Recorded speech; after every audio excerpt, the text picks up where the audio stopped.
Excellent Père de grâce, tu es le Dieu tout suffisant. En toi, il n'y a aucune ombre de variation. Nous te sommes reconnaissants pour ces moments. Nous te bénissons pour ta fidélité et nous glorifions ton nom. Merci pour ces moments de partage de la parole de Dieu. Ta parole qui est toute suffisante. Dans cette année de la manifestation surnaturelle de la parole de Dieu, nous te donnons toute la gloire. Et que, Père, tu nous conduis dans ce mois glorieux de février, qui est le mois des héritiers violents, qui s'emparent du royaume des cieux. Que toute la gloire soit à toi, soit bénie et soit louée. Au nom de Jésus. Amen. Amen. Gloire à Dieu. Nous vous saluons ce matin au nom de Jésus-Christ. Nous sommes le premier dimanche de février 2019. Et nous avons dit que le mois de février, sa caractéristique, c'est le mois des héritiers violents qui s'emparent du royaume des cieux. Et en ce premier dimanche, nous allons voir les héritiers intercesseurs violents. Pourquoi? Parce que nous voulons montrer que souvent la prière doit revêtir un caractère de violence spirituelle. Et la Bible dit dans le livre de Matthieu 11, verset 12. Matthieu 11, verset 12. Jésus nous dit que depuis le temps de Jean-Baptiste jusqu'à présent, le royaume des cieux est forcé. Ou dans la Bible d'Arby, le royaume des cieux est pris par la violence. Et là, ce sont les violents qui s'en emparent. Le royaume des cieux est pris par la violence. C'est-à-dire que le royaume des cieux est donné. Mais ce sont les violents qui s'en emparent. Pourquoi? Parce qu'il y a quelqu'un d'autre qui ne veut pas que les chrétiens rentrent dans leur héritage. Si l'héritage était posé comme ça, sans aucun problème, il y a longtemps, personne n'était dans une église. Mais il y a un principe, c'est que tout ce que Dieu vous donne, il y a votre part de responsabilité. Et votre part de responsabilité, c'est de vous appuyer sur la parole de Dieu et par la foi et la prière. En ce moment-là, vous allez voir que la chose devient une réalité. Vous allez transporter l'héritage spirituel et ça va devenir une réalité donc pratique de que vous allez voir. Et c'est pourquoi Jésus dit que nous devons exercer une violence spirituelle. Et si nous regardons quelles sont les caractéristiques d'un intercesseur donc violent, nous allons lire dans Genèse 32 et au verset 24. Genèse 32, verset 24. Et nous allons aller pas à pas. Dans Genèse 32, verset 24, il est écrit: Jacob demeura seul. Je prends ce premier exemple dans l'Ancien Testament et on va progresser. Car je commence toujours par l'Ancien Testament et on avance pour voir pour nous les gens du Nouveau Testament. Parce qu'il y a des principes qui sont communs dans les deux testaments.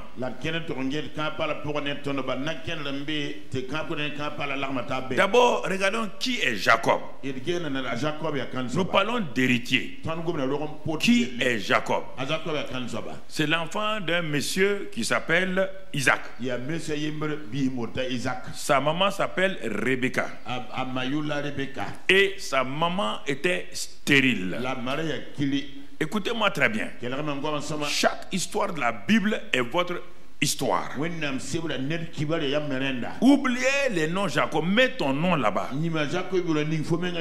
Nous utilisons ces principes-là, donc ces témoignages-là, pour t'enseigner ce que toi-même tu dois tirer comme leçon pour pratiquer.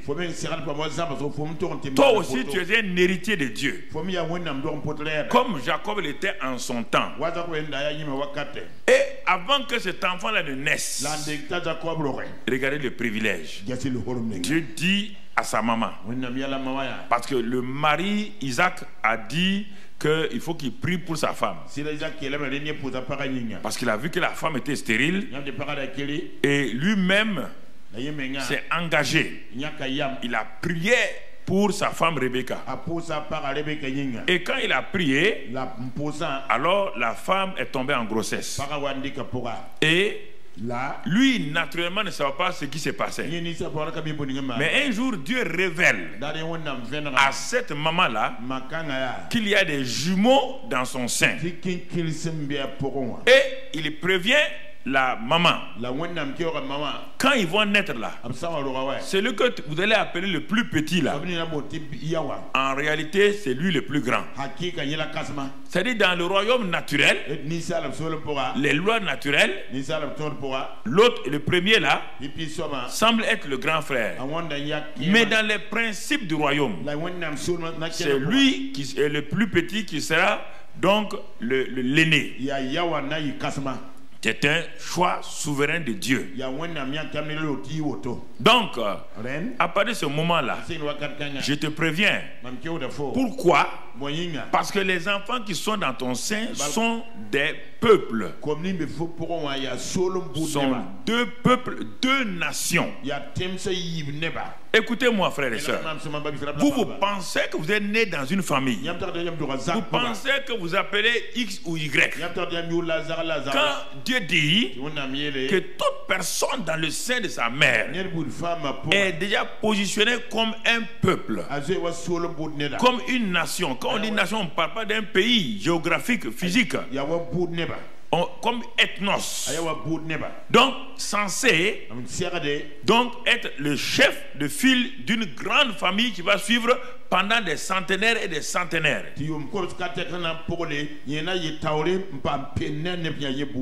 Donc c'est ça que Dieu a révélé à cette femme appelée Rebecca.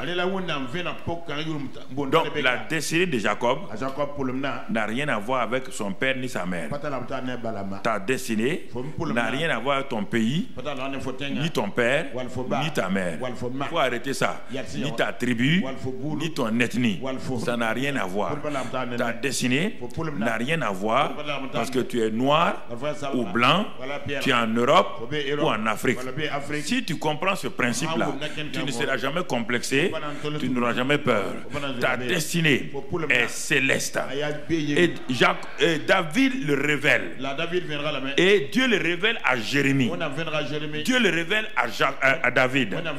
Et il dit à David, avant même que tu n'aies été donc conçu là, moi je te connaissais. Avant même de toucher la terre dans le sein de ta mère là, moi je te connaissais. C'est ça que David dit. C'est pourquoi je suis une créature si merveilleuse. Je ne m'intéresse pas à l'opinion des gens. Ce que les gens pensent de moi, ce que les gens disent de moi, ça ne m'intéresse pas. Ça ne m'intéresse pas. La plupart d'entre vous, c'est ça qui vous bloque. Vous voulez vous comparer aux gens. Vous voulez vous comparer tout le temps aux gens. Vous souffrez inutilement. Il y a un complexe en vous qui doit être enlevé. Je ne me compare à personne. Dès que j'ai compris ces principes-là, je sais que je suis unique dans mon genre. Je sais, je ne ressemble à personne. Je ne suis pas supérieur à quelqu'un. Personne n'est supérieur à moi. Je suis né, comme Jésus l'a dit à Pilate. Je suis né, je suis venu dans ce monde-là pour un but de révéler la vérité.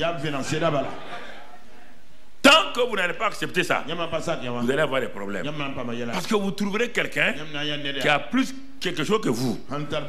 Vous avez fait l'école avec quelqu'un. Vous étiez premier. Lui, il semblait être dernier. Aujourd'hui, il est plus riche que vous. Vous allez commencer à envier. Et c'est ça qui fait aujourd'hui que la jeune génération des chrétiens a des problèmes. L'envie. L'envie. Toujours la jalousie. Parce qu'ils ne comprennent pas. Ils ne cherchent pas à savoir qu'est-ce que Dieu a prévu pour eux. Donc, c'est pourquoi mon frère, ma soeur, écoute-moi très bien. Jacob était là. Dieu a dit à Jérémie, ne dis pas que tu es un enfant. Ne dis pas que tu es un enfant. Il dit, moi, avant que tu ne sois devant ta mère, je t'avais déjà établi prophète des nations. Ce n'est pas Jérémie qui s'est établi prophète des nations. Non. Avant qu'il ne sorte même, Dieu l'avait connu. Jacob.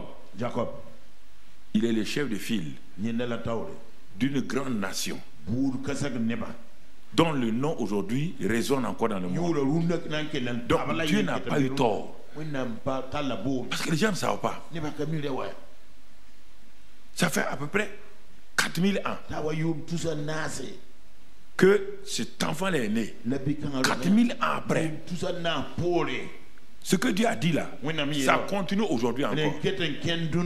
Mais si vous ne comprenez pas ça, on va prier. Non, la prière, tu dois savoir qu'est-ce que Dieu a dit. C'est sur ça que tu vas utiliser la violence spirituelle, l'intercession spirituelle violente. Et comme ça, même si l'ennemi vient, tu as une base sur laquelle tu es enraciné. Et avec dans la parole et la prière, tu vas continuer dans la direction dans laquelle tu es. Donc Dieu te dirige. Donc c'est pour te dire une chose. Voici un homme qui a une destinée. L'ennemi va tout faire.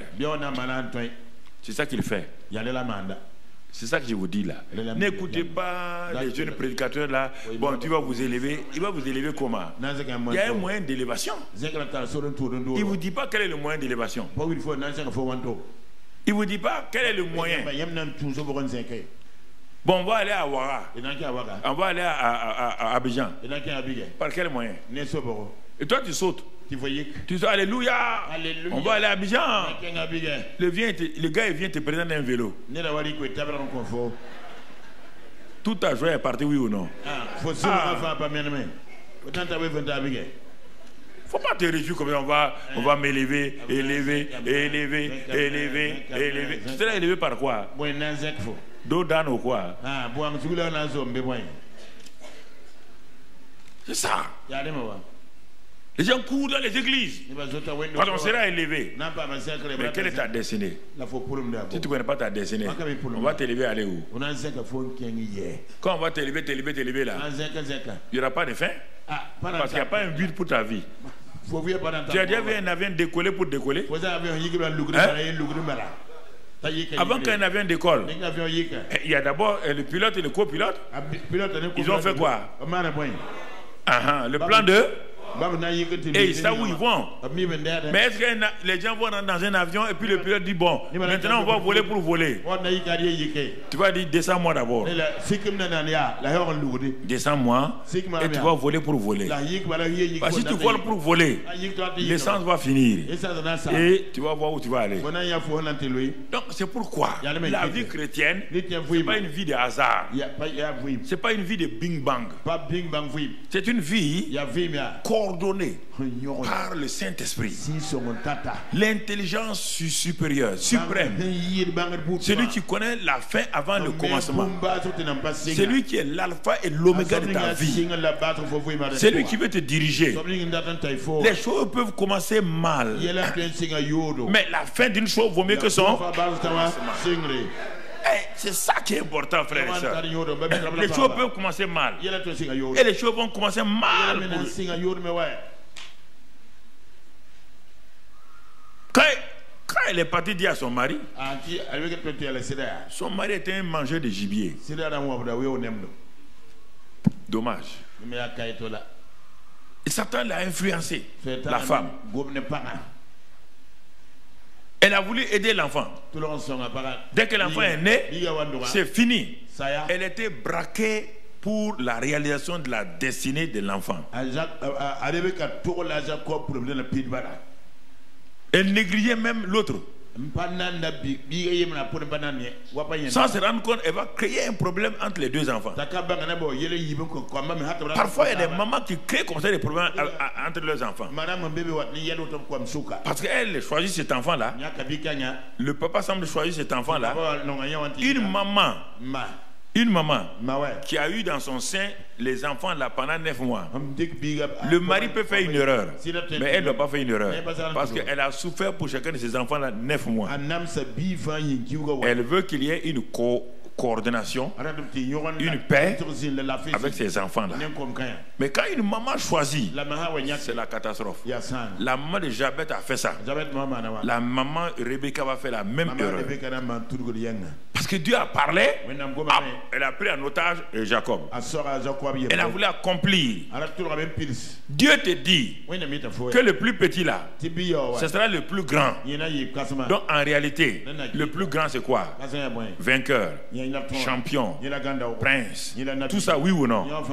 Alors quand il va naître là, tu vas influencer ton mari pour donner quel nom? Un grand nom, non? Mais non, c'est terrible. Hein? Quand elle mettait au monde les enfants, elle regardait la vue. Elle n'a pas de vision.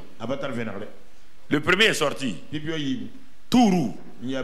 Elle n'a pas cherché loin le nom. Elle dit, toi tu es roux. Esaü. C'est ça que ça veut dire.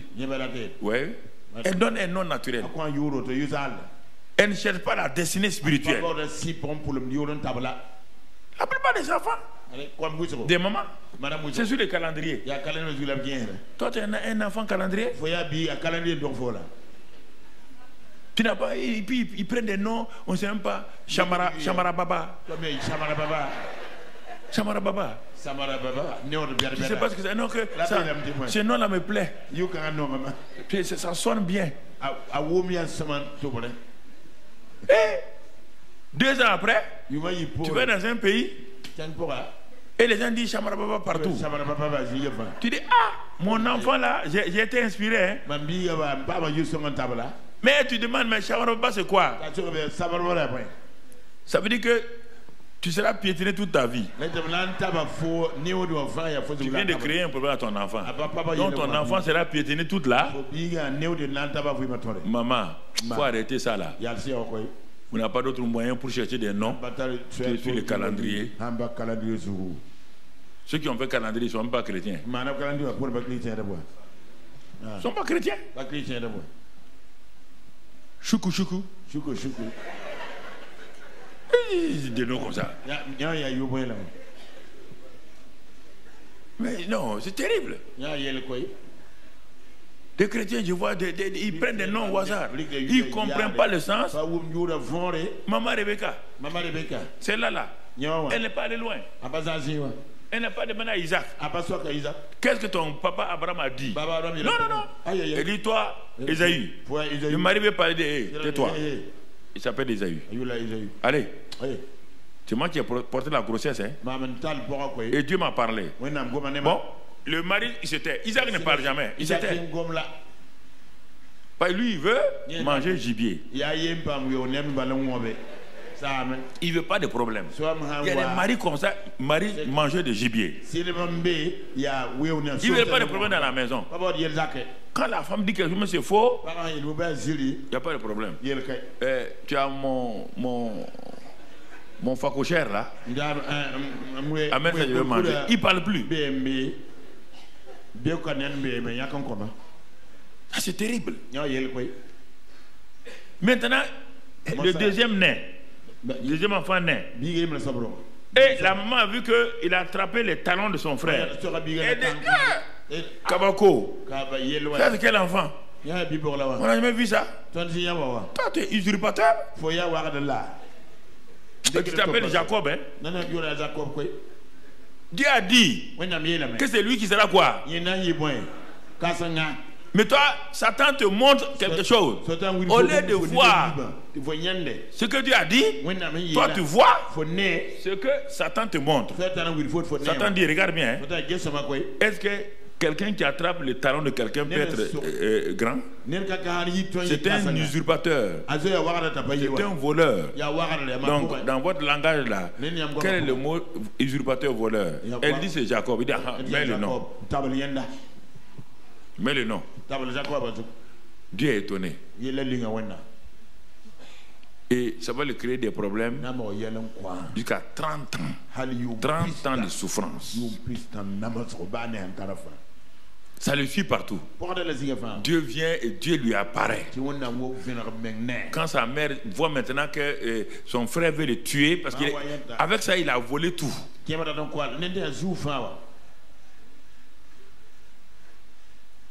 Il y a des mamans qui ont donné des noms à leurs enfants. Quand l'enfant est dans la maison là, ils volent tout. Peut-être tu étais comme ça quand tu étais petit. Hein? Quand la maman cache ses 100 francs sous sa natte là, on dirait qu'il y a un satellite qui te guide. Tu vas se lever et tu voles les 100 francs là. Jacob était comme ça. Partout où il va, il a une intelligence de tromperie.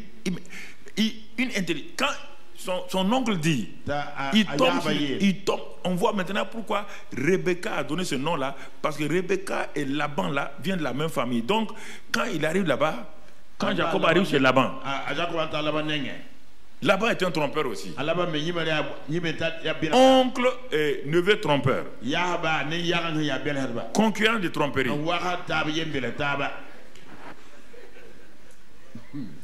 C'est ça.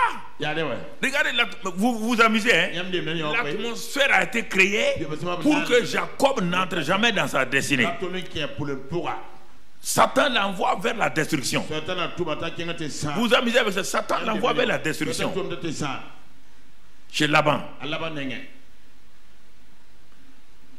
Il voit la fille de Laban. Il dit, je vais l'épouser. Laban dit, il n'y a pas de problème. Il y a pas de, tu travailles 7 ans pour moi. Hein? Il dit, ça, c'est pas un problème. Avoir une bonne femme comme ça, travailler 7 ans, c'est pas un problème. Et on dit la nuit, chez nous, la nuit, quand on donne une femme à quelqu'un, on donne la femme là la nuit. Et deuxièmement, dans l'obscurité. Troisièmement, vous ne causez pas ensemble. C'est notre tradition comme ça. Jacob dit, hein? Ça c'est fort, hein? Donc on vient lui donner la femme là la nuit. Mais dit la Bible, la nuit, il ne parle pas à la femme, rien. C'est le matin, quand il se réveille, il voit qui? Que c'est pas la femme là. Si j'avais parlé depuis le soir, il allait savoir, non? Tu veux me contredire là. Mais comment? On te donne une femme, toi tu vas pas parler à la femme là. Tu vas pas chercher l'homme pour regarder son visage.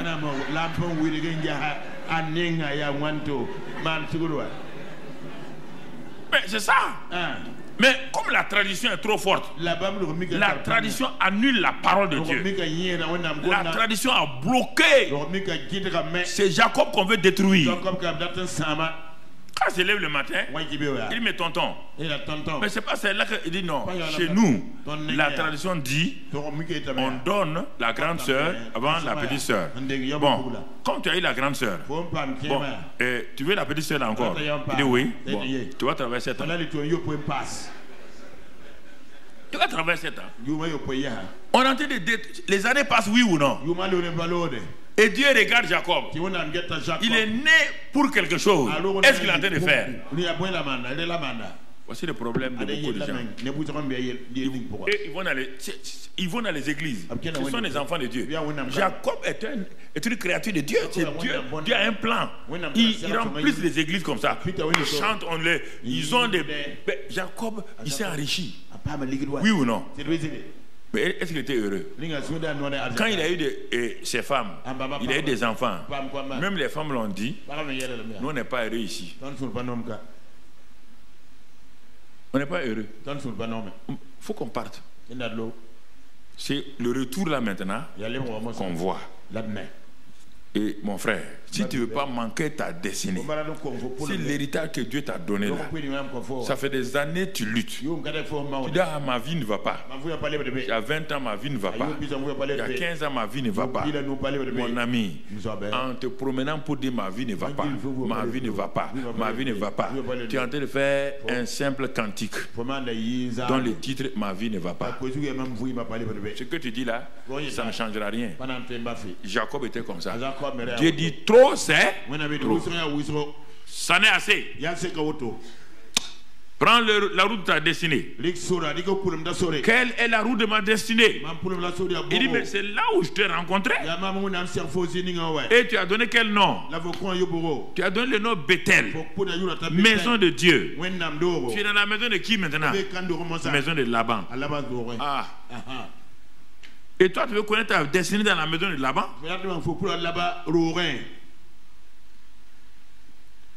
Retourne.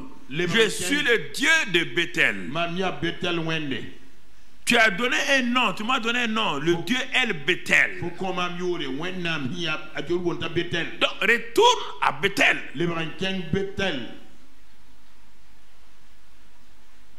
Quand il retourne, regardez le combat encore. Satan ne veut pas que les gens rentrent dans leur destinée. Malgré les bénédictions matérielles et financières que vous pouvez avoir entre-temps, Satan est là pour vous bloquer. Et qu'est-ce qu'il fait? Quand il retourne, on prévient Ésaü, à qui il a volé le droit d'aînesse. Le droit d'aînesse lui appartenait, mais lui il l'a volé. Maman Rebecca n'avait qu'à attendre que Dieu agisse. Dieu, quand il dit quelque chose là, il sait par quel moyen il va arriver. N'allez pas inventer des choses, n'allez pas prendre des choses pour vous forcer. Faut pas dire ah mais on est fatigué maintenant. Héritier violent. Pour le moment, Jacob n'est pas violent. Il est violent dans le mensonge. Il est violent dans la tromperie. Il est violent dans le mensonge. Mais il n'est pas violent spirituel selon Dieu. Et c'est là, sur la route pour aller à Bethel.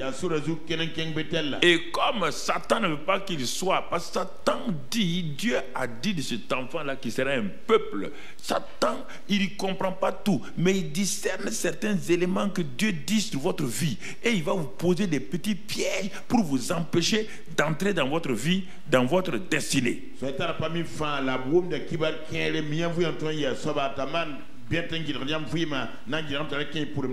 Tout de suite, il a déclenché donc une guerre contre Jacob. Il a armé son frère Ésaü. avec des soldats forts, puissants, en train de venir. On est venu dire à Jacob, ah, faut te préparer, parce que bientôt tu seras enterré. Parce que ton frère est en train de venir, il est tellement en colère contre toi. Il a dit c'est ta tête qu'il veut. Il vient pour couper ta tête. Il ne vient pas négocier, hein. Il vient couper ta tête. Jacob a commencé à manigancer tout son caractère. C'est là qu'on a vu tout ce qu'il avait développé pendant ces 30 années-là, de mensonges, de séduction, de corruption. Il va mettre ça en marche. Il va se rendre compte que tout ça, ça ne marche pas. Mon ami, mon frère, où en es-tu ce matin, toi qui es en contact avec nous? Vous qui êtes en contact avec nous, vous êtes à quel niveau de votre corruption, de votre séduction, de vos mensonges, et ça ne vous donne rien? Tout ce qu'il a eu par mensonge, il va tout perdre. Il envoie ses troupeaux. Isaïe met les troupeaux derrière. Il envoie ses serviteurs. Isaïe dit mettez-vous derrière. Il envoie ses femmes. Isaïe dit mettez-vous derrière. Il envoie ses enfants. Isaïe dit mettez-vous derrière. Et maintenant Jacob est resté seul. Dieu va faire le travail avec Jacob seul, sans maman Rebecca, sans Isaac, sans ses femmes, sans ses biens. C'est ça que Dieu fait avec toi. Dieu veut te rencontrer seul. Ok, tu vois, tout ce que tu as reçu là, où ça y est maintenant, tout ce que tu as reçu là, tout ce que tu as fait là, où ça peut t'apporter quoi? Rien. Jacob resta seul. Tout ce qui était artificiel, tout ce qu'il avait reçu là, c'était artificiel. Tout ce qu'il pensait avoir grugé là, c'était artificiel. C'est ainsi que la vie des Zachée était. Il a accumulé des biens, il a accumulé des titres, il a accumulé des positions sociales. Mais un jour, Zachée dit, qu'est-ce que tout cela m'a donné? Mon cœur est vide, je ne sais quoi faire. Zachée a entendu parler de Jésus, il dit, il faut que je rencontre Jésus. Et quand il a rencontré Jésus, Zachée a vu que tous ces biens là, il dit, je vais donner aux pauvres. Tout ce que j'ai trompé là, je vais retourner. Est-ce que tu es dans ce cas ce matin? On est en train de progresser. Il faut qu'on arrête de prêcher aux gens des choses. Bon, non, non, Dieu va faire ceci. Si tu prends le bien de quelqu'un, tu mets. Alors, mon ami, ce bien-là, tu vas le payer quelque part. Maintenant, Jacob resta seul. Vous entendez? Seul là, c'est pas solitude, hein? Non. Seul pour rencontrer Dieu. Nous devons rencontrer Dieu. Seul. La femme ne rencontre pas Dieu avec son mari. Le mari ne rencontre pas Dieu avec sa femme. Les parents ne rencontrent pas Dieu avec leurs enfants. Les enfants ne rencontrent pas Dieu avec leurs parents. Non. Chacun doit le rencontrer seul.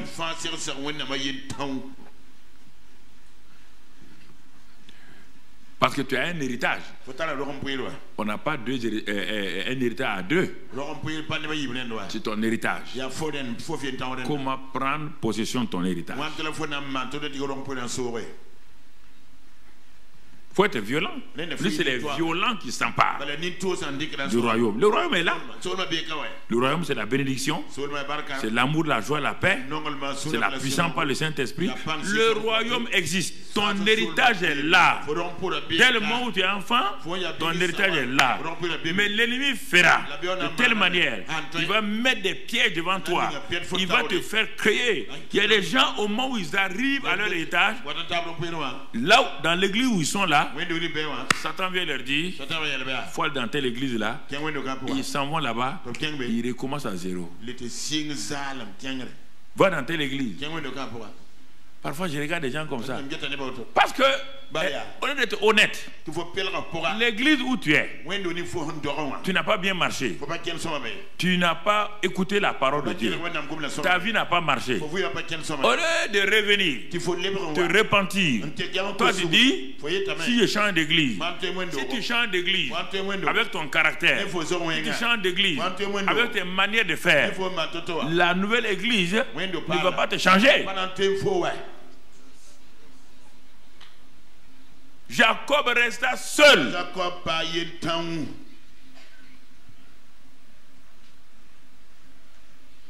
Jacob resta seul.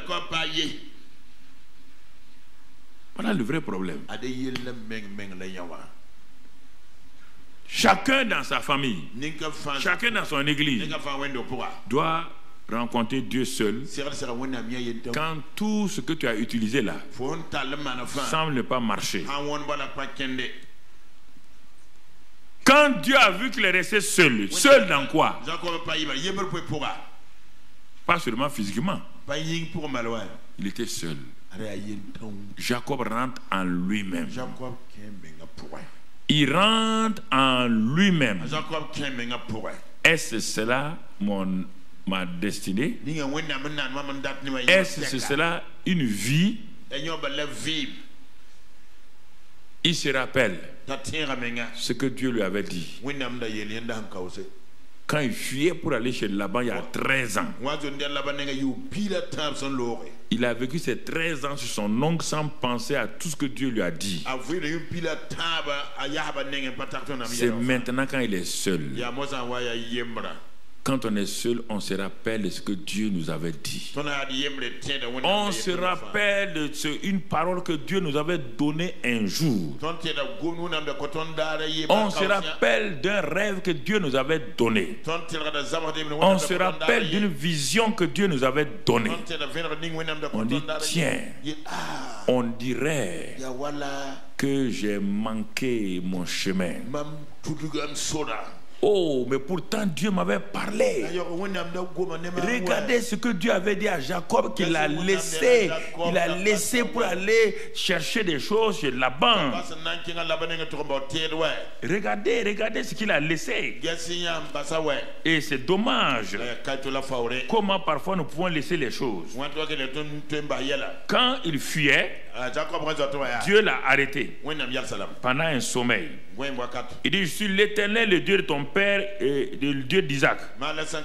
La terre sur laquelle tu es couché, je la donnerai à toi et à ta postérité. Ta postérité sera comme la poussière de la terre. Tu t'étendras à l'Occident et à l'Orient. Donc à l'Est et au Sud, au Nord et au Sud. Et toutes les familles de la terre seront bénies en toi et en ta postérité. Voici, je suis avec toi. Je te garderai partout où tu iras et je te ramènerai dans ce pays-là, car je ne t'abandonnerai point que je n'ai exécuté ce que je te dis. Jacob dit, mais c'est pas possible. Mais quelle parole merveilleuse. Ah, qu'est-ce qui s'est passé pour que j'oublie ça? Mais tout est ici. Tout est dans ce que Dieu m'avait dit. J'aurais dû arrêter mon voyage. Parce que ma maman m'a dit, son oncle, son frère Laban, et ce que Dieu m'a dit là, je ne peux plus continuer chez mon oncle. Je suis allé perdre mon temps. 13 ans de perte, 13 ans d'égarement, 13 ans de vagabondage, 13 ans. Maintenant la frustration est là. Oh Dieu, que vais-je faire? Dieu dit, c'est pourquoi je viens te rencontrer. Je t'ai parlé tranquillement, tu ne voulais pas. On va rentrer dans la lutte spirituelle violente. Et c'est pourquoi maintenant, Dieu te dit, il y a des choses que Dieu t'a données, tu ne voulais pas. Dieu t'amène dans ce mois-là, dans le mois de la violence spirituelle. Si tu ne te rêves pas pour prendre possession, si tu laisses ce temps-là passer, si Dieu a dit que c'est le mois des héritiers violents qui s'emparent, toi, tu ne t'empares pas. Tu ne te prépares pas pour ce mois-là. Sûrement, Dieu t'a ramené, il a vu que tu as trop erré. Et ce n'est pas un hasard que tu sois en contact avec moi maintenant dans le monde entier. Partout, dans tout le monde entier, ce message passe maintenant. Actuellement, des milliers de gens sont branchés sur nous dans toute l'Afrique, l'Europe, le Canada, partout actuellement, la Russie. Tout est vérifié, la Chine, tout est vérifié. Je parle à l'église physique et je parle à l'église virtuelle. Écoutez-moi, frères et sœurs. Où en es-tu aujourd'hui? N'es-tu pas fatigué? D'errer? N'es-tu pas fatigué de courir à gauche à droite? N'es-tu pas fatigué d'écouter la voix de Laban et de Rebecca? Même s'ils sont tes parents, la voix de Dieu, la voix de Christ te parle ce matin. La voix du Saint-Esprit est là ce matin. Il te dit: voici ce que j'ai prévu pour toi. Il dit: mon enfant, où en es-tu aujourd'hui? Où es-tu? Sur quel fauteuil es-tu assis? Oui. Jacob avait des biens quand il quittait chez Laban. Dieu lui dit maintenant: Jacob, où sont tes biens? Montre-moi tes femmes. Montre-moi. Où sont tes enfants? Montre-moi tes serviteurs. Jacob dit: je n'en ai plus. Il dit: ah bon, tu as vu la vie d'un homme? Ça dépend d'une seule chose et tout est perdu. Tout. En un clin d'œil, l'homme perd tout. Jacob, tu as tout perdu, hein? Et c'est pourquoi on doit se rencontrer. Il y a un jour où tu dois rencontrer Dieu. Tu ne peux pas échapper à ça. Il y a un jour où les Laban te seront inutiles, où les Rebecca te seront inutiles, où tes biens te seront inutiles. Ne te couvre pas par ces biens-là. Ne te couvre pas par tes amitiés. Jeune fille, ne te couvre pas par tes diplômes et ta beauté. Le jour viendra où ta beauté, tes biens, tes diplômes ne te serviront pas. Parce que la destinée de Dieu va commencer à éclore. Parce que ce que tu auras après, Jacob est devenu l'un des plus riches. Mais avec la richesse de qui maintenant? Il est devenu un homme prospère avec la prospérité de qui? Il est devenu un homme influent avec l'influence de qui?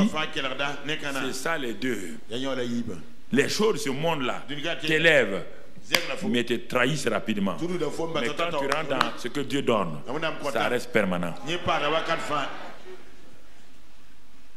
C'est ça. Je t'amène à ça. Ça reste permanent. C'est pourquoi cette semaine-là, quand il y aura des prières, tu dois développer des prières chez toi. Tu dois regarder si ta vie ressemble à un certain point à la vie de Jacob ou à la vie des deux autres que je vais te parler tout à l'heure. Jacob est le premier, mais on va parler des autres tout à l'heure. Ah, Seigneur, que devons-nous faire? Où en sommes-nous? Jacob demeura seul. Jacob demeura seul. Il dit alors. Ah, ce terme-là est important. Alors.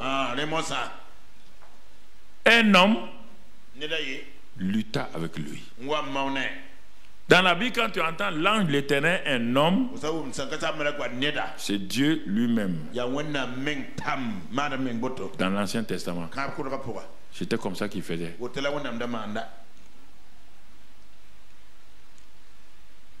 Il lutta avec lui jusqu'au lever de l'aurore. Ah, mais cet homme avait accumulé beaucoup de mauvaises choses en lui. Hein. Il lutte avec Dieu toute la nuit pour renoncer à son caractère. Toute une veillée de nuit. Veillée. Tu as vu, non? Dieu dit Jacob. Et ça là. Hey, il est Dieu. Quand même. On ne doit pas toi. C'est ça les chrétiens. Dieu comprend. Dieu ne comprend nada. Nothing. Nada. Comprend rien. Comprend sa parole. Jacob. Ça là. Il est Dieu. Si tu m'enlèves ça, je serai maintenant faible devant les gens. Dieu est bon. Ah, tu ne veux pas être faible, hein? Ah, tu veux être fort. C'est ça. À 2 h du matin, Dieu dit Jacob. Bon, c'est très bien, mais c'est pas fini, hein? Il y a telle chose. Jacob dit hé Dieu, mais tu es en train de me débrouiller. C'est pourquoi les gens n'aiment pas aller prier seuls. Ils veulent des groupes de prière pour se consoler. Ils ne veulent pas rencontrer Dieu seul. Pas Dieu va leur parler. Il n'y a pas un homme, une femme avec un mauvais caractère qui rentre devant Dieu sortira transformé. Pas Dieu va mettre le doigt sur chaque aspect de son caractère. Un homme avec un mauvais caractère qui est honnête, qui dit Dieu, je viens te rencontrer seul. Car mon foyer ne va pas. Moi j'ai dit que c'est mon mari. Moi j'ai dit que c'est ma femme. Je viens te rencontrer pour voir en quoi mon caractère aussi participe au négatif de ma famille. Si tu es honnête, si tu es un homme, va faire cette nuit-là. Si tu es une femme, Gandaogo, je te défie, va t'arrêter devant Dieu. Il va te montrer que ta famille qui est troublée là, 60% c'est toi. 60% c'est toi. Il va te dire, c'est toi qui fais ça. Dans tes mauvaises relations, c'est toi qui fais ça. Il te parlera. Soyez honnête là. Vous voulez prier que Dieu couvre. Dieu enlève d'abord, il te rend nu avant de t'habiller. Quand le fils prodigue est revenu, Dieu a enlevé les habits. Enlevez-lui les habits. Ces habits-là sont des habits qui ne vont pas. Un prince ne s'habille pas comme ça. On l'a enlevé, on l'a habillé. Assois-toi sur le trône. Il y a vos vieux habits qui vous empêchent de fonctionner. Quand le manteau est tombé, Élisée a dit non, je ne prendrai pas le manteau là. Mets sur mes vieux vêtements. Élisée lui-même a déchiré ses vêtements et il a utilisé le manteau avant de le porter. Écoute-moi, tout différent, tout problème dans une société dépend de ceux qui sont là. Si chacun regarde attentivement devant Dieu, il trouvera qu'il a une des causes du problème. Il n'y a pas de mauvaise femme, il n'y a pas de mauvais homme. Non. Il y a 2 mauvais hommes qui se rencontrent, un mauvais homme et une mauvaise femme qui se rencontrent. C'est pourquoi c'est comme ça. C'est pourquoi c'est comme ça. Et Dieu ne veut pas rencontrer Dieu. Tu veux changer? Tu veux entrer dans ta destinée? Ici, là, c'est une prière. Toute la nuit, il prie. Toute la nuit, il prie. 2 h du matin. 3 h du matin. Dieu dit, Jacob, est-ce que tu vas continuer à escroquer les gens pour devenir riche? Il dit, mais Seigneur, c'est ça que je connais. Dieu dit, mais est-ce que tu veux renoncer? Il est passé point par point. Point par point. Au moment où le soleil va se lever, Dieu dit, voici un homme. Mais il est dur, hein? Oh. Son caractère était moulé dans le mensonge. Son caractère. Regarde. Tu es chrétien? Mais regarde, quand tu fais des choses, toi, tu te poses la question, mais regarde. Tu veux des bénédictions, mais tu ne veux pas la rencontre avec Dieu. Tu ne veux pas te rencontrer avec Dieu. Jacob resta seul. Tu n'as pas à te comparer à quelqu'un quand tu es seul. Tu vas te comparer à qui? Tu es seul devant Dieu. Tu ne peux pas lui mentir. Il te regarde. Tu veux mentir de arrête. Arrête. Jacob resta seul.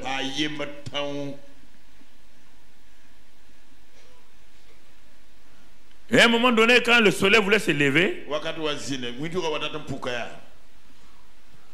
Dieu ayant vu que je tombe les coriaces, il est écrit que Dieu le frappa à la hanche. Si ton caractère est trop dur, si tu penses que tu es un homme dur, la main de Dieu va passer sur toi. Si tu ne craques pas toi-même, si tu ne te livres pas toi-même, quand la main de Dieu va passer sur toi, tu vas comprendre ta douleur. Tu n'as jamais expérimenté ça encore. Ce sera comme un travers un feu. Moi je ne fais pas comme ça. Moi je suis comme ça. Moi on ne me fait pas comme ça. Comme ça. La main de Dieu va passer. Dieu frappa Jacob à la hanche. C'est sa force là-bas. Toute sa force est là-bas. Il le frappa à la hanche. Et il est dit que la hanche de ce demi. L'homme fort commence à boiter. Et Dieu lui dit, laisse-moi aller car l'aurore se lève. Jacob a compris. Il dit cette phrase-là, que je voudrais que tu retiennes toute ta vie. Jacob répondit, je ne te laisserai point aller que tu ne m'aies béni. De quelle bénédiction il parle? La bénédiction de Dieu qui n'est suivi d'aucun chagrin. Jacob est déjà béni, il est dit, il est béni en troupeau, il est béni en femme, béni en enfant, béni en or, tout. Mais regarde le chagrin. Jacob dit, je renonce à cette bénédiction-là. La bénédiction qui vient de toi, qui n'est suivie d'aucun chagrin, c'est cette bénédiction que je veux.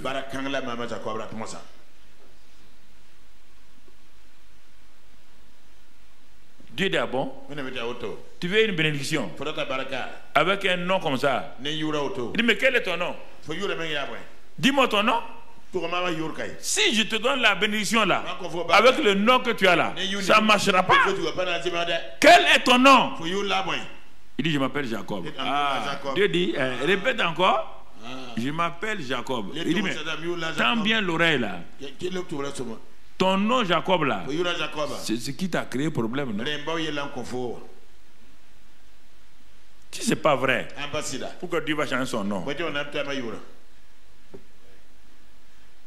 Si c'est pas ce nom qui lui a créé problème, si identité là, pourquoi Dieu va changer? Pourquoi Dieu a changé Saul de Tarse en Paul? Regarde dans tout ce que Dieu veut utiliser là. Il a dit, tu t'appelles Simon. Ce nom ne va pas servir. Il faut que tu t'appelles Pierre. Pas ton caractère est trop fragile. Ton caractère est comme un roseau. Quand le vent souffle seulement, tu fais comme ça. Il faut que tu mets le roseau. Donc, si le roseau est sur le rocher, là, ça peut aller. Ton nom sera Pierre. Ton nom sera Paul. Ici, ton nom sera Israël. Prince avec Dieu. Écoute ce que Dieu dit. Prince avec Dieu. Car tu as lutté avec Dieu et avec les hommes et tu as été vainqueur. C'est avec ça que vainqueur là, un homme qui boite. Un homme qui est faible, un homme sans armes, il est seul et il va à la rencontre d'Ésaü. C'est ça le secret du christianisme. C'est les hommes faibles qui s'en vont à la rencontre des problèmes. Mais ils s'en vont avec qui? La présence de Dieu. Ils s'en vont avec qui? La présence de Dieu. Leur identité a changé. C'est Israël qui s'avance maintenant. Mais quand Ésaü voit son frère, il voit Jacob. Il ne connaît que Jacob. Et Ésaü n'a jamais rencontré Israël. Est-ce que vous comprenez? Il a rencontré Jacob. Ils sont frères dans le naturel. Mais maintenant, ce n'est pas son frère qui rencontre. C'est le prince de Dieu qui le rencontre. Il rencontre un feu. Et brusquement, quand Ésaü s'approche, quelque chose l'éblouit. Il y a une présence divine. Une présence.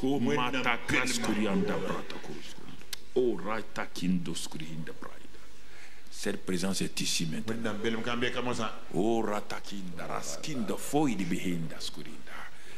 La présence de Dieu sort.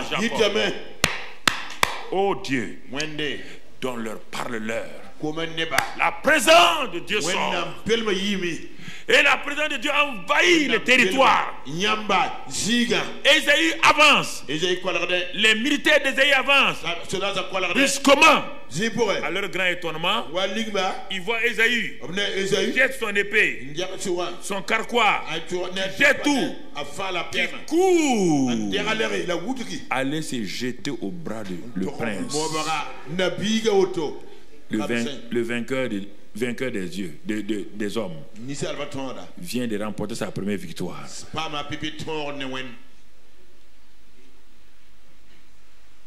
Tu entends? C'est pourquoi, depuis ce jour-là, tout Ésaü qui vient contre Israël ne peut pas vaincre. Jusqu'à ce jour-là, c'est la même chose. Il a donné son nom à un pays. Regarde ce petit pays-là faible. Le Israël faible là. Comment il a vaincu Ésaü. Regarde ce petit pays-là. Qui est comme une province du Burkina. Le monde entier a peur de lui.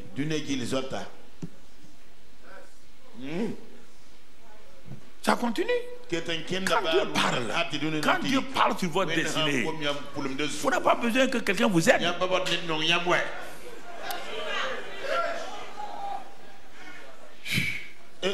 Vous n'avez pas besoin que quelqu'un vous aide. Nous sommes dans le mois des héritiers violents. Est-ce qu'il est rentré dans son héritage, oui ou non? Ce sont ses enfants, ses 10 enfants, plus les 2 enfants de son fils Joseph, qui ont rayé dans tout le pays, qui ont donné le nom aux 12 tribus. Ça, c'est le premier cas.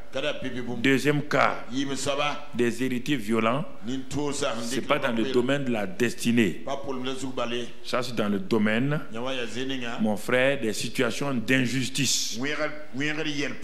Des situations d'inégalité ou d'offense. Parce que c'est le cas de cette femme dans Luc 18, verset 1. C'est cette femme, une veuve. Écoutez. Luc 18. Il est écrit qu'il y avait une femme, une femme veuve. Et Jésus nous montre encore l'intercession violente. Pas la prière pour prier, dit il faut prier et ne point se relâcher. C'est-à-dire, on n'a pas de prier 24/24, non. C'est-à-dire prier jusqu'à ce que, quand tu commences cette prière-là, tant qu'il n'y a pas de résultat, tu ne t'arrêtes pas. On n'a pas dit de t'arrêter, faire 24 heures, non, non, non. Tant que la chose n'est pas résolue, tu ne t'arrêtes pas. Et cette femme-là, il est dit que dans une ville là, il y avait un juge. Regardez, qui ne craignait point Dieu. Dieu il ne pas prendre les extrêmes. Il ne craint point Dieu. Et qui n'avait d'égard pour les hommes. Regardez bien cet homme-là. On te parle ici des gens qui sont dans des positions. Écoute-moi. Je te parle ce matin peut-être de ton patron. Je te parle ce matin peut-être de quelqu'un dans ton quartier. Je te parle ce matin de quelqu'un qui est quelque part, qui est dans une position. Et toi, tu es comme cette veuve-là. Comme une seule veuve là. Vous voyez bien deux extrêmes. Ce gars-là règne. Il n'a peur de rien. Il envoie les gens en prison. Il envoie les gens en prison. Comme il veut. Il règne. Il n'a peur de personne. Et voici une veuve. Une démunie. Faible. Mais par quel moyen elle va avoir la victoire? Elle va exercer l'intercession violente. Et même le juge va donner un nom à cette intercession-là. Tu vas voir, le juge même va donner un nom à cette sorte d'intercession. Elle part gentiment demander au juge là, fais-moi partie fais-moi justice de ma partie adverse. Parce que le juge dit, ah bon, toi une femme comme ça, tu ne connais pas le type avec qui tu as problème là. Toi un petit fonctionnaire comme ça là, tu veux t'opposer à ce directeur là, c'est ça.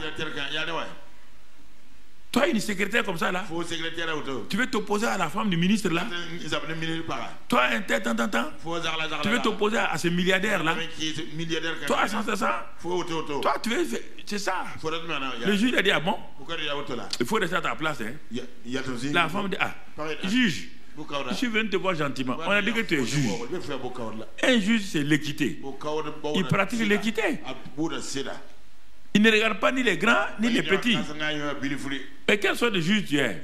Elle dit, il faut partir. La femme de paille. Je comprends maintenant. Ok. Elle dit, bon, juge, que tu veux ou tu ne veux pas, tu vas résoudre mon problème. Le juge dit, moi, tu me connais? Moi. Je me demande aux gens là ici. Personne. La femme l'a dit, tu vas savoir qui je suis. C'est ça l'intercesseur violent. Vous avez un problème d'injustice dans votre service, vous avez un problème d'injustice dans votre quartier, vous avez un problème où quelqu'un domine et vous êtes trop petit, trop petite devant ces situations et vous demandez au patron ça, on dit non, on fait monter des gens avant toi parce que tu n'es pas de leur parti politique. On prend des gens pour le mettre au-dessus de toi. Pourquoi tu pleures? C'est que tu ne sais pas qui tu es. Tu ne sais pas qui tu es.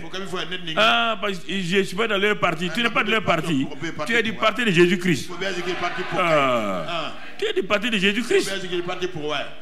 C'est parti, on n'a pas besoin de payer, il n'y a pas de magouille là-dedans. Vous ne savez pas renverser les situations. Vous ne savez pas bloquer les choses. Jésus dit deux extrêmes. Tu entends? Un homme qui est grand aujourd'hui, ne le regarde pas aujourd'hui. Il faut le regarder petit déjà. Tu comprends? Elle a commencé à intercéder. Elle a commencé à dire à Dieu. Et puis elle part. Le juge, à la fin, il est fâché. Il est fâché.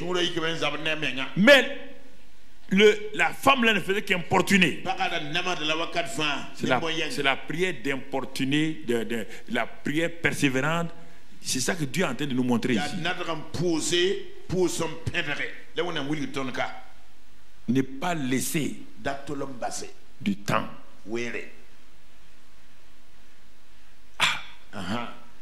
Partout le juge s'en va. N'importe quelle réunion, la veuve est là-bas.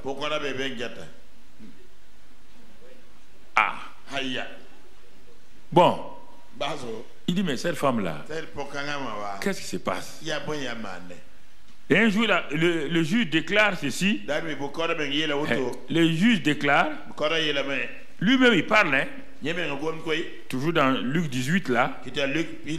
Qu'est-ce que le juge dit? Il dit pendant longtemps il refusa. Mais ensuite il dit en lui-même, quoique je ne craigne point Dieu et que je n'ai d'égard pour personne, néanmoins, parce que cette veuve-là m'importune, je lui ferai dans ce mois-là tous les problèmes dans lesquels te trouvent, les situations où on semble dominer sur toi par ta violence spirituelle, il te fera justice au nom de Jésus. J'ai dit que ces problèmes seront résolus au nom de Jésus. Seront résolus au nom de Jésus. N'aie pas peur. Donne ton nom, donne son nom. Si c'est un patron, donne son nom à Dieu.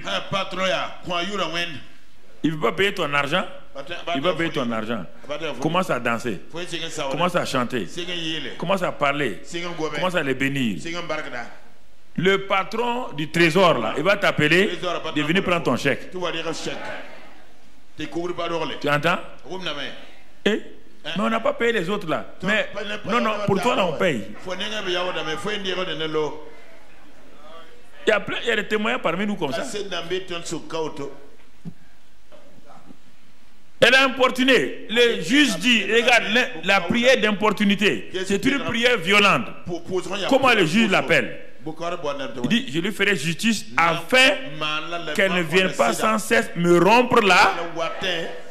Donc, la prière de violence est un quoi? Un gourdin. Elle dit, me rompre la tête. On rompt la tête de quelqu'un avec quoi? Avec quoi? Quand tu fais la prière d'importunité, tu as un gourdin en train de taper. À la fin, il ne peut pas supporter. Ils sont obligés de laisser dépasser. Il t'est donné à deux témoignages, 2 semaines ce témoignage-là, où un jeune homme était dans une agence de l'intérieur. Et son patron est d'un club ésotérique. Il a dit non, non, bon, il faut adhérer à notre club là. Si tu n'adhères pas, tu ne vas pas progresser ici. Tu ne vas pas avancer. Et il lit les chrétiens que lui il n'adhère pas. On dit bon, c'est vous les chrétiens là, c'est comme ça. Tout le temps, vous ne voulez pas faire ça, vous ne voulez pas faire ça. Et donc tu ne vas pas avancer. On mettait des gens avant lui. On dit bon, de faire telle chose, libre. Il dit non, non, nous on ne fait pas corruption. Donc, pendant 2 ou 3 ans, ils l'ont puni comme ça. Mais elle a entendu qu'on doit prier. On prie. Pousser. Donc, il a commencé à prier. À envoyer le feu. Envoyer le feu. Pas pour tuer l'homme. Envoyer le feu sur tous les liens, les choses qui bloquent, qui empêchent sa destinée. Tout ce que Satan a levé comme rempart, que la puissance du sang de Christ renverse tous ces obstacles-là. Bon, un jour, on l'a réaffecté dans la capitale. Son patron a dit, bon, le gars ne veut pas nous laisser bouffer. On va le réaffecter carrément. Donc dans la capitale. Il est venu de la capitale. Il était assis. Il continuait à prier Dieu, à remercier. Un jour, le grand patron, le PDG de toute l'entreprise, dit qu'ils vont faire des changements dans les agences à l'intérieur. Ils ont regardé notre chrétien là. Ils ont dit, mais tu es vraiment honnête, vraiment tu travailles bien. Tu travailles bien. On va te nommer directeur général de telle agence là. Et vous savez quelle agence? Là où il était. Quand il est arrivé, il a commandé l'ancien DG. Il est devenu le patron de l'ancien DG.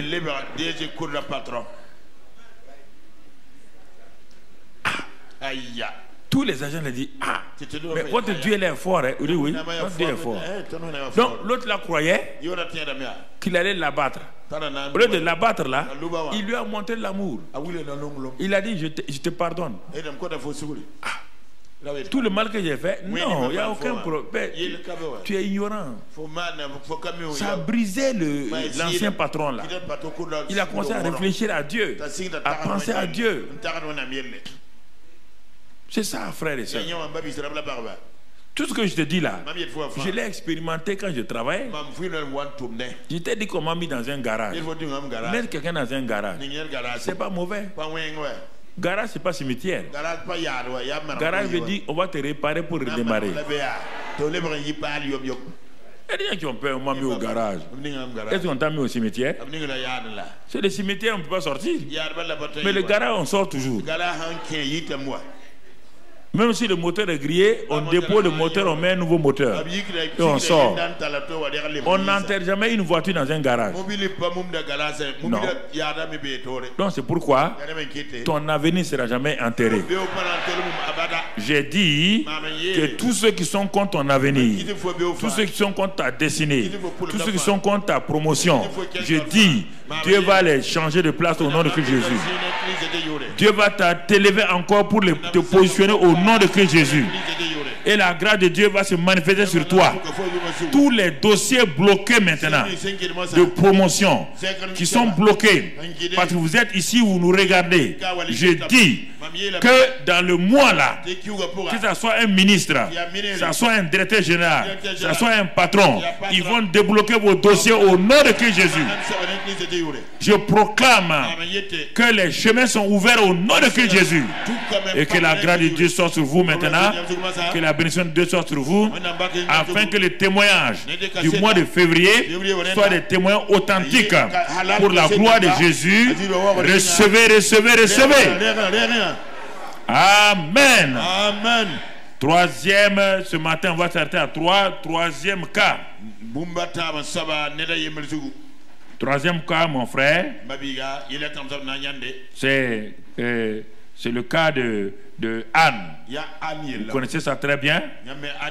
C'était une femme qui était stérile, mais elle se contentait des gigots de son mari, des paroles flatteuses de son mari. Parfois aussi les maris savent flatter leurs femmes. Il dit mais non, c'est pas un problème. Tu vois, Bintou, tu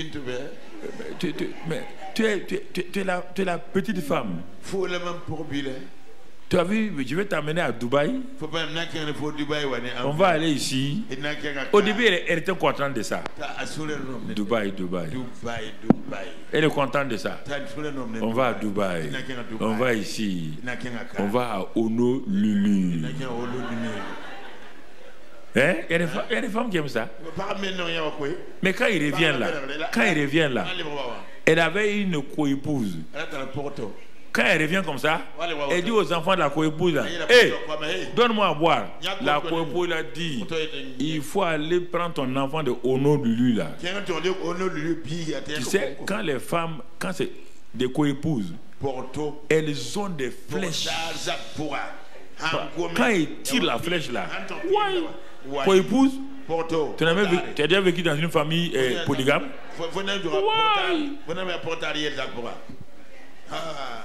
C'est des flèches.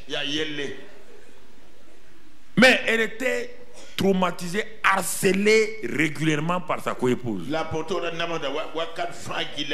jour, elle s'est arrêtée. Il dit, bon, mon mari, Tout le temps, on va à Silo là. Silo là, c'est la grande conférence annuelle. C'est comme Cisco. On va là-bas, on revient. Moi, je ne gagne rien. J'ai vu que plusieurs sont allés là-bas. Elles n'ont pas de voiture. Elles n'ont rien. Mais quand elles sont revenues, elles ont des enfants. Elles ont tout. Mais quand on va à Cisco, à Silo, on va là-bas. Toi, tu me mets hôtel luxe, 5 étoiles. On fait ça. On n'a pas le temps de prier. On ne prie pas. Le mari dit non, Dieu nous a bénis. Il dit mais Dieu t'a béni, mais moi non. Comme ça a duré comme ça, elle s'est arrêtée. Il y a un jour où vous devez vous arrêter.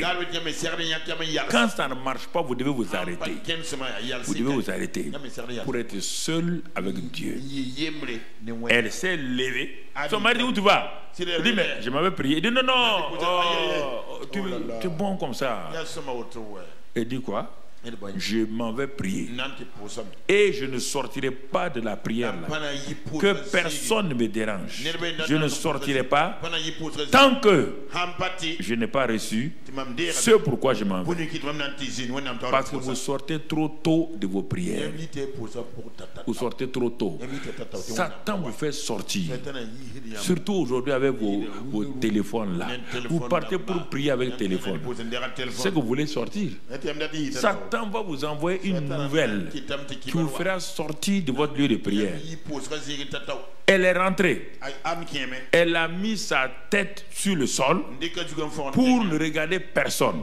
Elle était devant l'arche de la présence de Dieu. Elle était là-bas et elle ne regardait personne. Elle n'écoutait personne. Les heures s'égrenaient. Les minutes passaient. Elle ne s'inquiétait pas de ce que elle... Une seule chose, Seigneur, je suis dans ta présence. Je veux sortir avec mon enfant. C'était ça au départ. Je veux un enfant. Je veux un enfant. Je veux un enfant. Quand Dieu ne répondait pas, elle se disait, Dieu, donne-moi un enfant. Seigneur, je veux sortir avec un enfant. À un moment donné, le Saint-Esprit va commencer à lui révéler qu'avoir un enfant là, ça peut être égoïste. Ah, elle change sa prière. Elle dit, Seigneur, non, je ne veux pas un enfant pour moi-même. Ah, Dieu dit, les choses vont commencer à changer. Tu veux un enfant pourquoi? Je veux un enfant que je vais te prêter toute sa vie. Dieu dit, ah bon? Si moi je te donne un seul enfant, après avoir enduré des douleurs comme ça, des insultes là, tu vas me les donner. Je vais te les donner. Dieu dit c'est sûr. Tu ne vas pas en profiter. Il dit non, je vais en profiter jusqu'à quoi? Voilà, sévrage. Peut-être c'est 2 ans, 3 ans, pas plus. Dieu dit ok. C'est ça que tu veux. Ça se fait le soir. En ce moment, elle ne parlait plus. Elle ne faisait que murmurer. Quand elle a commencé la prière là, maintenant le soir là, quand la conviction profonde est là, elle murmurait. À tel point que le sacrificateur qui la regardait dit la femme les sous. Elle dit non, je ne suis pas sourd. C'est mon cœur que je déverse.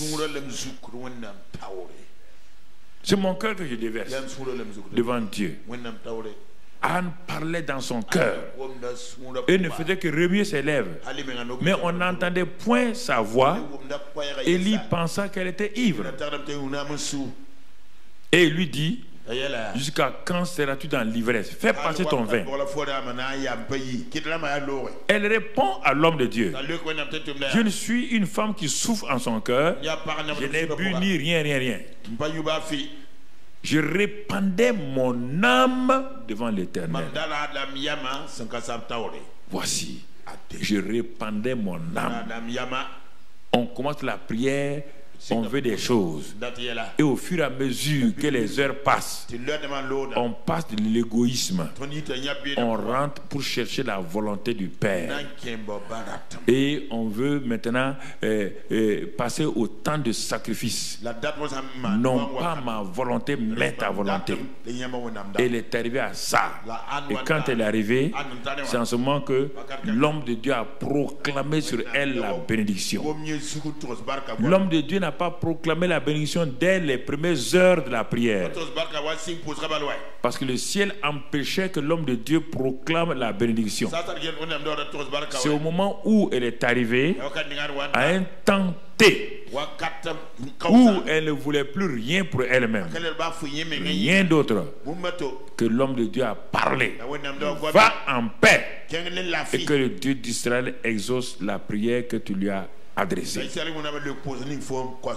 Parfois les gens veulent la bénédiction pour la bénédiction, mais quand ils attendent le temps de Dieu, quand Dieu met dans la bouche de l'homme de Dieu une parole, parce que ça correspondra à votre état de cœur, à votre état d'âme, ça pénétrera, parce que Dieu sait que vous ne voulez pas telle chose pour votre égoïsme, pour satisfaire vos ambitions. Parfois Dieu prépare des postes importants pour des gens. Dieu prépare un bon travail, une bonne entreprise pour quelqu'un. Dieu a un bon projet pour quelqu'un. Mais la personne cherche le projet pour lui-même. Dieu attend d'abord. Parce qu'il sait que s'il lui donne ce projet-là, l'homme sera ruiné. L'homme va se détourner de lui. Dieu est jaloux de ses enfants. Il ne veut pas qu'ils se détournent de lui. Il ne veut pas que les bénédictions qu'il leur donne là soient le point de chute, de faillite. Beaucoup de gens disent, si Dieu me donne ça, je vais donner. Dieu ne donne pas. Parce que Dieu a prévu ça. Mais il attend que ton cœur soit tout entier à lui. Que ton cœur soit entier à lui.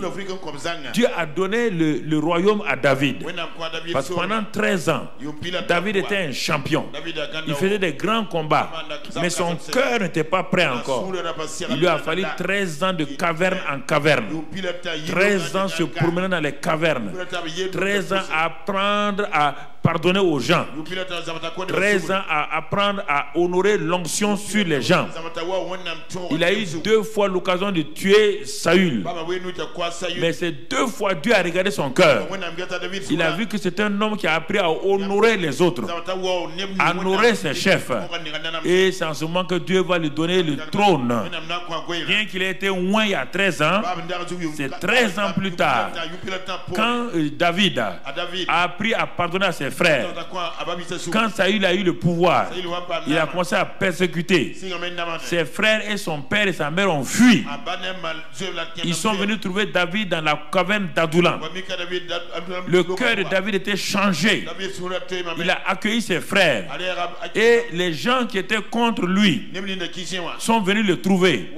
400 personnes venant de tout Israël. Des gens désœuvrés, des gens démunis, des gens pauvres. Le cœur de David était changé. David ne cherchait pas à rayer. David cherchait la volonté de Dieu. Quand dans cette caverne-là, il a transformé cette caverne-là en une université de transformateurs d'hommes en champions. Il a transformé la caverne d'Adullam en une entreprise vraiment qui transforme les gens. Dans la caverne d'Adullam, il a enseigné l'esprit de leadership. Il a impacté des gens. Il a transformé des voyous. Il a transformé des paresseux. Il a transformé des gens sans avenir en ministre d'État, en grand chantre. C'est à Adullam qui a été son université de formation. Il a été formé là-bas. Il a appris les douleurs de ceux qui souffrent. C'est là-bas que David a fait sortir tout son règne. Frères et sœurs, c'est ça qui se passe avec Anne. Quand Anne elle a eu l'enfant, elle est sortie de la présence et son visage ne fait plus pareil. Quand elle a eu l'enfant, elle a sevré Elle a dit à son mari, je m'avais tenu parole.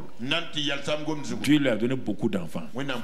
Mais c'est son enfant qui est devenu le premier prophète dans la terre promise. Un des grands prophètes que Dieu écoutait. C'est lui qui a oint les rois. C'est le premier prophète. Parce qu'il est sorti du sein d'une maman qui a été transformée. Et il a impacté. Alors tu vois, la détermination, la décision, donc de rester jusqu'à ce que la parole de Dieu s'accomplisse est un aspect de la prière d'intercession violente. Refus d'abandonner malgré les situations. Refus d'abandonner. Refus de baisser les bras malgré la situation qui semble ne pas changer. Ne pas se précipiter. Parce que maintenant j'ai trop attendu. Dis trop, c'est trop. Dieu a trop tardé. Et la plupart des gens qui se précipitent comme cela, et très souvent, la bénédiction vient tout juste passer sous leur nez parce qu'ils n'ont pas attendu. Ils se sont jetés dans une aventure qui va se terminer mal, qui va se terminer très très mal. Frères et sœurs, c'est important pour les jeunes filles qui prient pour que Dieu leur donne un mari. Parfois elles sont pressées et disent mon âge avance. L'âge peut avancer. Je te dis une chose, tu peux te marier à 20 ans, le bon âge pour se marier, mais tu vas souffrir jusqu'à 30 ans parce que tu as fait 10 ans d'erreur. Ces 10 ans d'erreur vont enlever le goût du mariage parce que tu as cru qu'on doit se marier à 20-21 ans et tu sentais en toi que tu n'étais pas prête pour te marier. Tu n'étais pas mûr pour tenir une maison. Tu n'étais pas mûr pour affronter les problèmes du foyer. À 30 ans, 10 années de larmes, 10 années de vraiment de souffrance. Alors que l'autre a attendu à un certain âge. Les gens disent mais oh, elle n'aura pas. Mais elle se marie et quand elle se marie, elle a tellement mûri qu'il commence sur les chapeaux de roue. Le mariage va de l'avant. Il n'y a plus le combat parce qu'elle a mûri dans son caractère. Elle sait ce qu'elle a vu. Mais celle de 20 ans, 21 ans, ne connaît pas la vie. Pour elle, le mariage, elle a échappé aux souffrances de la famille. Elle a échappé à telle chose. Elle veut des choses seulement parce que son caractère n'est pas encore mûr. Elle veut des choses. Que son mari donne ça. Son mari donne ça. Elle ne comprend pas la soumission. Elle ne comprend pas les difficultés. Elle ne comprend pas qu'on doit payer les factures. Elle s'intéresse à son habillement. Elle s'intéresse à sa copine à une voiture. Elle a la moto. Elle s'intéresse à ces choses-là. 10 années inutiles. Elle souffre. Alors que celle qui a attendu patiemment, quand elle se marie, ça va très bien. Qui vous a dit qu'il y a vieille fille? Vos vieilles filles, ça ne va pas ensemble. C'est vous qui inventez des histoires comme ça. C'est vous qui inventez des choses comme ça. Inventez. Inventez. Ah mais oui, je veux tel homme. Les diplômes ne font pas le mariage. Diplôme? Ça n'a même fait un mariage. Diplôme. Mais ah mon ami. Si les diplômes faisaient mariage là, donc, et tous ceux qui sont mariés avant toi qui sont en diplôme là, et les analphabètes là, qu'est-ce qu'ils vont faire? Les gens deviennent chrétiens, ils ne changent pas de mentalité, ils ont toujours la même mentalité. Bon, non, on commence ensemble et on va ensemble. Il n'y a rien de plus merveilleux que vous deux jeunes là, vous êtes à pied, vous mariez, vous commencez à cheminer et vous commencez à découvrir ensemble votre projet d'avenir. Quand vous allez avoir ça là, vous êtes affermis. Mais une jeune fille qui ne connaît pas ça, qui rentre dans un mariage où il y a déjà tout, elle va tout gaspiller. Avant qu'elle ne soit stabilisée, son mari a souffert. C'est ça. Troisième et dernier élément, c'est le cas de voir l'invisible. C'est le secret des grands intercesseurs. Le secret des grands intercesseurs vient de quoi? Il est dit dans Hébreux 11, verset 27, que quand Moïse a été sollicité pour être pharaon, il a refusé. Pourquoi? Il a quitté l'Égypte sans être effrayé, car il se montra quoi? Ferme, comme voyant celui qui est invisible. Ça, c'est le haut niveau de l'intercession. Quand vous voulez aller intercéder, vous devez voir déjà le résultat invisible là, avant de commencer votre intercession. Ça, c'est le haut niveau d'intercession. 2 Corinthiens 4, 18 nous dit la même chose. 2 Corinthiens 4, 18 nous dit: nous regardons non point aux choses visibles, mais à celles qui sont invisible. Un intercesseur voit déjà la chose. Même s'il n'y a rien, il voit la chose. Et c'est pourquoi l'intercesseur ne regarde pas ses oreilles. 1 Corinthiens 2, verset 9. 1 Corinthiens 2, verset 9. Ce sont des choses que l'œil n'a point vues, que l'oreille n'a point entendues. L'intercesseur ne s'intéresse pas aux choses qu'il voit, qu'il entend. Mais il regarde à quoi? Des choses que Dieu a préparées pour ceux qui l'aiment. Mais les choses que Dieu a préparées là, elles ne sont pas visibles. La suite dit quoi? Dieu nous les a révélées par l'Esprit. Ce sont des choses. Donc quand l'intercesseur va, le niveau supérieur de l'intercession, c'est l'intercession dans l'Esprit de Dieu. On rentre dans la présence de Dieu. Et on voit déjà dans l'invisible ce que nous voulons. Et nous voulons rendre l'invisible visible. Nous voulons prendre l'invisible là pour le manifester dans le visible. C'est ça que 1 Roi 18, verset 1 à 48, si vous lisez, à 43 du moins, 1 Roi 18, verset 1 à 43, quand vous lisez, c'est l'histoire donc de cet homme appelé Élie. Dieu dit: tu as fermé le ciel 3 ans et demi. Va maintenant ouvrir le ciel et qu'il pleuve. Va. Présente-toi devant Akab. Et en même temps, et tu vas faire tomber, je ferai tomber la pluie sur la face du sol. Ah, il n'y a pas de pluie. C'est la sécheresse. Mais Élie est parti.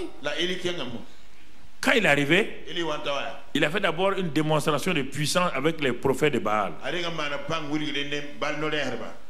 Et maintenant, au verset 41, il dit à Akab: monte, mange et bois. Car il se fait un bruit qui annonce la pluie.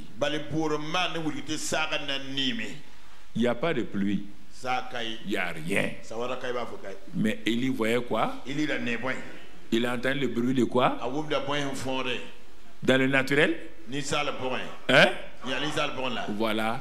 Ça, c'est les intercesseurs de haut niveau.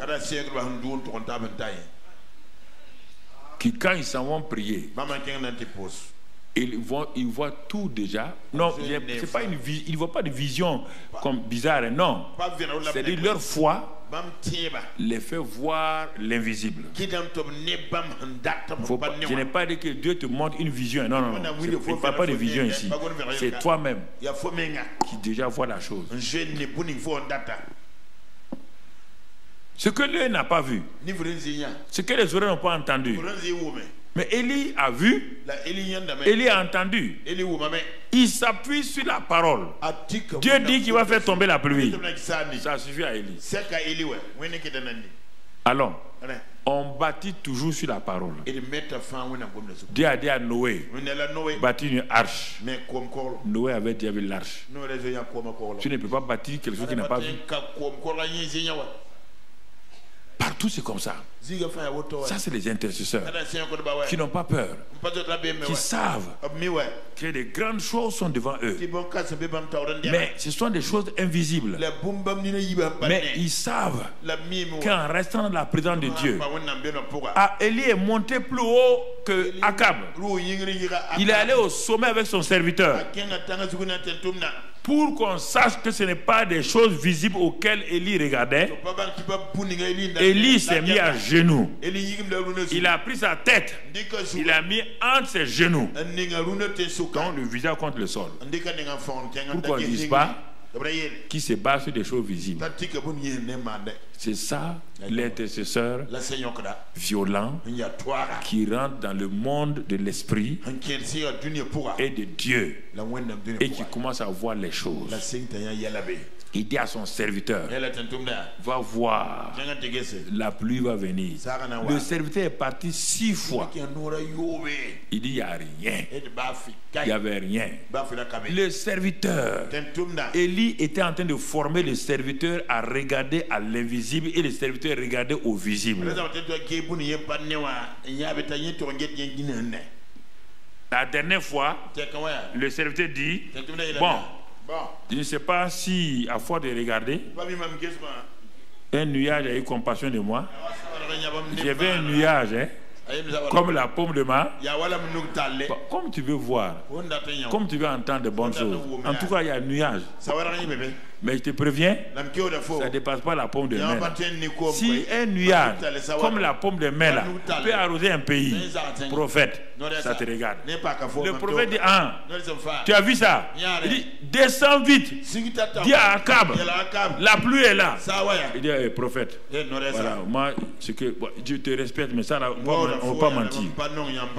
On ne va pas mentir comme ça. Quand même. Toi aussi. Avant qu'il ne descende, le prophète est déjà descendu. Et quand il arrive en bas, les chars de Akab ont commencé. Dieu a pris Élie, ce vieillard-là. Il a couru plus rapidement que les chevaux. L'intercesseur violent a ces caractéristiques-là. Il n'abandonne jamais. Et il voit l'invisible. Quand il prie, il voit la chose. Et il s'empare. C'est pourquoi il reste. Il voit la chose. Il s'empare de ça. Il s'empare de ça. Abraham Lincoln, qui était un intercesseur comme ça, a dit, je serai président. Les gens ont dit, tu as déjà échoué dans ton canton. Il dit, moi je vois la présidence. Les gens disent, tu ne vas pas rentrer à la Maison Blanche. Tu ne vas pas rentrer. Il a dit, je vais rentrer. Regarde tes échecs. Il dit, mes échecs là, ça c'est provisoire. La Maison Blanche. Il a passé tous les stages, il a échoué tout. Canton, ensuite sénateur, tout, il a tout échoué. Chaque fois, il n'était pas élu. Vice-président, il n'est pas élu. Les gens ont dit maintenant, c'est bon comme ça. Il dit, mais il mérite la présidence. Est-ce que j'ai dit vice-président? J'ai dit gouverneur. J'ai dit quoi? Maintenant on arrive à la présidence. Parce que si je n'ai pas progressé comme ça là, je ne peux pas sortir du coup devenir président. Il a fallu qu'on me connaisse d'abord comme candidat donc au canton, ensuite au Sénat, gouverneur, vice-président. Maintenant que les gens m'ont connu, quand je s'est présenté, d'un coup, président. Je vous avais dit, l'intercesseur voit. Il voit son projet déjà établi. il voit le ministère déjà établi, il voit sa famille. Les jeunes couples là doivent voir leur famille déjà établie. Quand la jeune fille, la jeune femme et les jeunes garçons qui sont mariés ont vu leur foyer là, ils ne vont plus faire de bagarres parce qu'ils vont se donner la main pour construire ce foyer là. Mais si la femme est venue pour être bien, elle ne voit pas leur futur, elle voit que c'est son mari qui est son ennemi. L'homme voit que c'est sa femme qui est son ennemi. Mais si s'asseye, femme, viens t'asseoir. Qu'est-ce que tu vois pour notre foyer? Quel est le futur que tu vois? Quel est l'avenir que tu vois? Quelle est la destinée que tu vois? Quand les deux vont voir, ils vont se donner la main pour accomplir ça. Mais une famille sans vision périt. Un foyer sans vision périt. Un couple sans vision périt. Un ministère sans vision périt. Un homme d'affaires sans vision périt. Un pays sans vision périt. Mais des hommes et des femmes qui voient, qui prient, qui persévèrent, qui sont déterminants, entrent dans leur destinée. Que le Seigneur vous fasse entrer dans votre destinée. Ouvrez vos mains. Père, merci. En ce premier dimanche du mois des héritiers violents, ces hommes et ces femmes sont venus ici. Les 4 exemples que je leur ai donnés, que ce soit le cas de Jacob, ceux qui sont dans ce cas-là, Seigneur, qui ont tourné, qui ne se sont pas assis encore sur le trône de leur règne, qu'à partir de maintenant, que ce trône de leur règne qui a été usurpé par Satan caché, que ce trône leur soit révélé au nom de Christ Jésus, qu'ils s'asseyent sur ce trône-là et qu'ils règnent dans le domaine dans lequel tu les as appelés au nom de Christ Jésus. Merci Père. Ceux qui sont dans l'injustice comme cette veuve, qui sont méprisés, qui sont réprimés, l'injustice de tous côtés, ils sont bloqués. Père, comme ce juge qui a été convaincu, où tu changes leur patron, où tu changes le cœur de ceux qui les ont oppressés, et qu'à partir de maintenant, ces hommes et ces femmes-là fassent une percée spirituelle au nom de Christ Jésus. Que le chemin soit ouvert devant eux au nom de Christ Jésus. Que toute injustice soit balayée au nom de Christ Jésus. Seigneur, ceux qui sont dans le cas de Anne, oh papa, leurs entrailles spirituelles sont stériles, leurs entrailles physiques sont stériles, leurs entrailles spirituelles et physiques ne produisent pas de fruits. Ils ont attendu longtemps que les choses qui ont été promises se passent. Elles ont attendu leur mari, elles ne voient pas encore.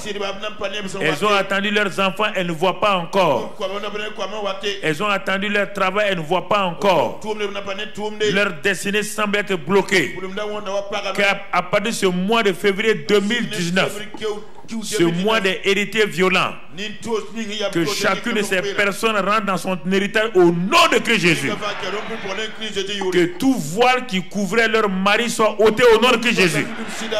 Que tout voile qui couvrait leurs enfants soit ôté au nom de Christ Jésus. Que tout voile qui couvrait leur projet soit ôté au nom de Christ Jésus. Que tout voile qui était couché, que Satan a mis sur leur avenir soit ôté au nom de Christ Jésus. Père Saint, Père de grâce, donne-leur cette percée comme Anne, qu'ils reçoivent leurs enfants comme Samuel, qu'ils reçoivent leurs projets partout là où ils sont au nom de Christ Jésus. Seigneur, ceux qui sont comme David, qui ont traîné, pourtant ils savent que Dieu les a élevés au niveau politique, au niveau des affaires, mais ils traînent dans des cavernes. Que maintenant leur cycle de formation soit terminé au nom de Christ Jésus, qu'ils sortent des ténèbres et qu'ils règnent maintenant au nom de Christ Jésus, qu'ils entraînent derrière eux des hommes et des femmes qu'ils vont transformer en vaillants hommes au nom de Christ Jésus. Père, merci. Comme ceux qui ne savent pas voir dans l'invisible, ouvre leurs yeux maintenant. Ouvre leurs oreilles spirituelles. Qu'ils voient ce que tu as prévu pour eux. Que leurs yeux spirituels voient l'invisible. Que leurs oreilles spirituelles entendent les paroles que tu as préparées. Merci Père. Au nom de Christ Jésus, je déclare ce mois de février 2019 est votre mois de percée surnaturelle. Est votre mois de victoire surnaturelle. Est votre mois de succès surnaturel. Est votre mois de prospérité surnaturelle. Est votre mois de guérison surnaturelle. Est votre mois d'élévation surnaturelle.